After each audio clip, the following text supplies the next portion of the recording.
Zaza knowledge, Mary Jane truths, high IQ data that you've never heard before. But not to worry, because today we are uncovering facts about the magic green plant that everybody, for the sake of safety, education, and science, should know. Because I am always here to inform the public about the risks, cons, the good, the bad, and everything in between about the grass. And with that, you will have a better understanding of what the green plant really is and how it can affect you both positively and negatively. So if you are ready to sit back and learn about some wild facts in an educational way, like how the US government has a secret Zaza farm, or maybe, in case you ever find yourself chilling playing video games and one of your friends pulls up like, "Yo bro, I just got these fresh mangoes. They taste really good. Wanna have some?" "I don't know. I mean, I already ate some banana." "Okay, I get it. You're refusing the last grown mangoes of my dead grandma.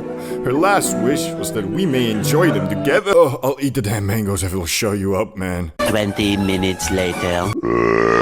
Damn, those mangoes really were good. Yup, and now for dessert. Your turn. Well, I do have work in 2 hours, but okay, what's a couple puffs from a J really gonna do?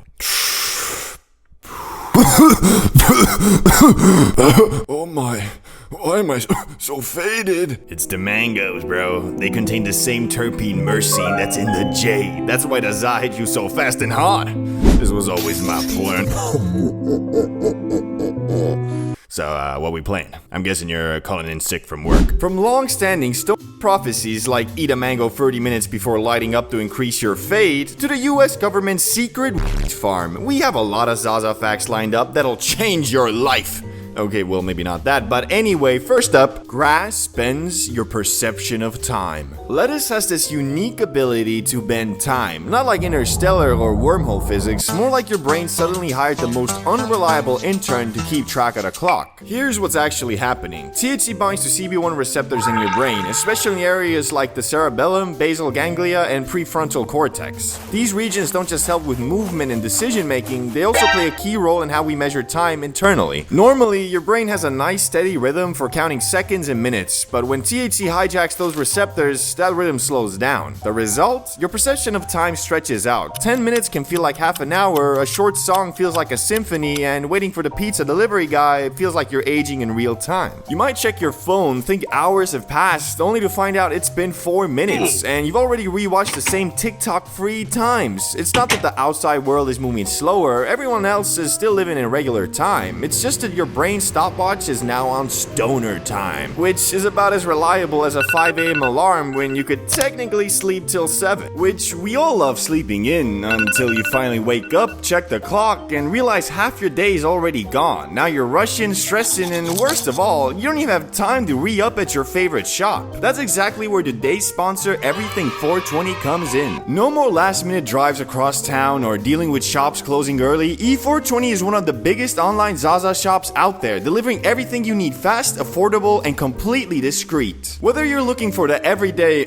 essentials to keep your sessions going, or you just want to stock up ahead of time, they've got you covered. But what makes them really stand out are their mystery boxes. These boxes are loaded with gear and goodies you'd probably pick up anyway, but with the added fun of surprise. It's like giving yourself a mini little Christmas every time one shows up at your door. So if you're ready for a one-stop shop for all your grassy needs, all you have to do is be at least 21, check the pinned comment for the link, or download the E420 app and enjoy an even smoother browsing experience right on your phone. Now, I'm personally convinced Zaza bends time both ways. Like, if you're just sitting there waiting for the pizza guy, time basically grinds to a halt. You ordered a cheesy crust double pepperoni masterpiece, haven't eaten in 6 hours. You timed the order perfectly so it would land just as you finished your J and tidied up. The plan was airtight. But now you're starving, high, fixated on that pizza like it's the holy grail. Then you check your phone and it says, "Estimated delivery 30 minutes?" Bruh, it's already been 30 minutes. Man, I think I gotta call Oh, that's BS. On the flip side, light up during the day, boot up your favorite game, and suddenly time doesn't slow down at all. It disappears. You're laser focused on farming holy relics, stacking your DPS, grinding HP containers, and just as you finally drop the skeleton keeper for the last item... Oh shit! I forgot I have a job! And that's the beauty of the Zaza. It can make time vanish when you need an escape from the grind or stretch it out so you can savor a moment. The trick is balance, because when you overdo it, that escape stops being a luxury and starts feeling like a requirement just to get through the day. But hey, I've ranted about that at least 37 times on this channel already, so let's instead move on to something you might have already known, just maybe not to the full extent, and that is, animals can get high too. People forget it's not just humans who can get high, animals can too. In fact, plenty of them actively seek it out. For example, cats with catnip. That's basically their version of top shelf Zaza. They roll in it, rub their faces in it, then proceed to sprint around the house like they just railed an energy drink. Dolphins have been passing around pufferfish to get a mild buzz off their toxins. That's literally aquatic hotboxing. And reindeer, they'll dig through snow to eat psychedelic mushrooms, then stumble around like it's day one of Burning Man. But here's the kicker, animals don't have the same relationship with THC that humans do. Our endocannabinoid system can process it in ways theirs can't.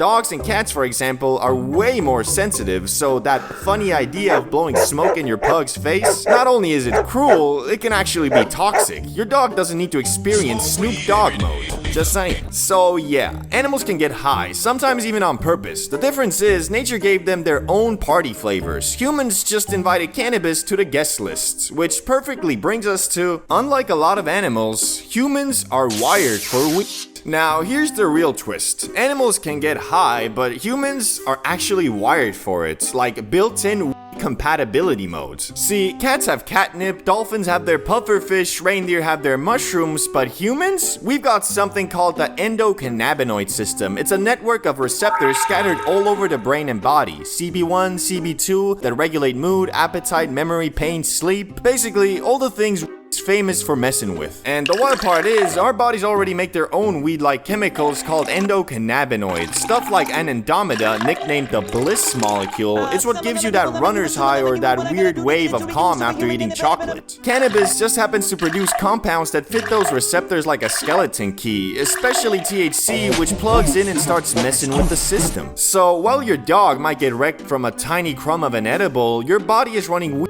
software straight out of the box. It's not that evolution designed us to spark a joint at 420, but it definitely gave us the hardware to handle it. Think of it like nature pre-installing YouTube on your phone. Cannabis just supplies that premium subscription. But, well, if you do get too high, it's good to know that CBD can actually counteract a too intense high. Yeah, the same plant that turned you into a human beanbag chair also comes with its own built-in antidote. CBD works kind of like the responsible older brother of THC. They both knock on the same brain receptors, but when CBD shows up, it basically says, "Oi, stop all this horsing around, you bloody wankers." Which, I don't know if CBD has a British accent, but you get the idea. So, if you're spiraling, heart racing, thoughts racing, convinced your Uber driver is secretly an undercover cop, a little CBD can take the edge off. And if you don't have CBD handy, there's the old school stoner life hack, black peppercorns. They're loaded with terpenes like beta-caryophyllene that can mellow out a THC overload. Just don't get too weird about it. Chewing pepper like you're auditioning for the Food Network isn't exactly a good look. Moral of the story, if cranks the volume too high, CBD is basically the remote control. You might not get back to completely sober, but at least you'll stop refreshing Google for, "Can you die from eating too many edibles?" And now for the really crazy one, and that is the fact that the US government actually has its own secret farm. Yeah, the same people who tell you is illegal at the federal level, they've been quietly growing it for decades. It's tucked away at the University of Mississippi, and it all started back in the 1960s when the feds decided they needed a steady supply of cannabis for official research. So while they were running Just Say No campaigns and blastering anti-weed ads on TV, Uncle Sam was running his own grow up in the background. Legal for them, illegal for you. Classic. Now, don't get it twisted, this isn't some premium frosty dispensary flower. By most reports, the government stash is tragic. We're talking dry, crumbly, brown flakes that look like oregano someone vacuum sealed in the Nixon era. Basically, if dispensary is 5-star dining, government